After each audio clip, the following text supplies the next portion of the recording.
Hi friends, நம்ம விஜய் மல்லி ஸ்டோரியில் வந்து பார்த்திங்கன்னா நிறைய திருப்பங்கள் வந்து கொண்டு வந்தால் நல்லாயிருக்கும் அப்படின்னு தான் எதிர்பார்த்துட்ருக்கோம். அதே மாதிரி தான் திருப்பங்களும் வர இருக்குது அப்படின்னு சொல்லலாம். ஏன்னா வந்து பார்த்திங்கன்னா இப்போ கதிரேஷன் பண்ண விஷயங்கள் எல்லாமே வந்துட்டு மல்லி பண்ண விஷயம் கதிரேஷனுக்கு எல்லாமே தெரிஞ்சிருச்சு.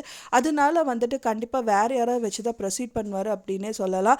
ஸோ எப்படி இருந்தாலும் வந்துட்டு வெண்பா வாங்குறது தான் அவங்களோட பெரிய குறிக்கோள் அப்படின்னே சொல்லலாம். ஸோ இதில் ஏமாந்து போனது விஷயம் என்னன்னு பார்த்தீங்க அப்படின்னா வந்துட்டு நம்ம ரஞ்சிதா தான் தேவையில்லாமல் ராஜி கூட இப்போ வந்துட்டு ஏமாந்து போயிட்டு இருக்காங்க. ஸோ அவங்களுக்கு 100% வந்து ராஜி இப்படி தான் கண்டிப்பாக வந்து அவங்கள மட்டும்தான் பார்ப்பாங்க, வேறு யாரையுமே பார்க்க மாட்டாங்க.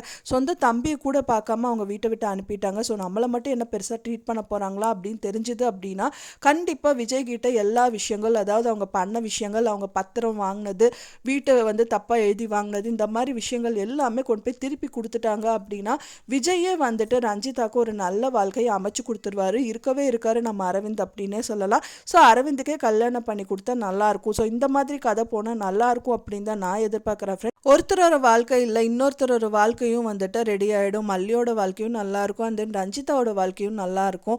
ஸோ கதிரேஷன் வந்து இந்த மாதிரி பண்ணுறாருன்னு தெரிஞ்சு அதுக்கும் வந்துட்டு போராடி இவங்களோட லைஃப்பை அவங்க வந்து மல்லியும் விஜயோட லைஃப்பை அவங்க லீட் பண்ணிக்கலாம். ஸோ வந்து மெயினாக மாறுறது வந்து ரஞ்சிதா இருந்தால் நல்லாயிருக்கும் அப்படின்னு தான் நான் எதிர்பார்க்குறேன். ஸோ உங்களோட சைடில் நீங்கள் எப்படி எதிர்பார்க்குறீங்க அப்படின்னு சொல்லிட்டு எனக்கு மறக்காமல் கமெண்ட்டில் ஷேர் பண்ணுங்கள்.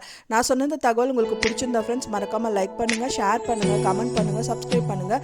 மேலும் இன்னொரு மல்லி சீரியல் அப்டேட்டோட நெக்ஸ்ட் மீட் பண்ணுறேன். தேங்க்ஸ் ஃபார் வாட்சிங் மீ வீடியோ ஃப்ரெண்ட்ஸ். நெக்ஸ்ட் வீடியோவில் பார்க்கலாம்.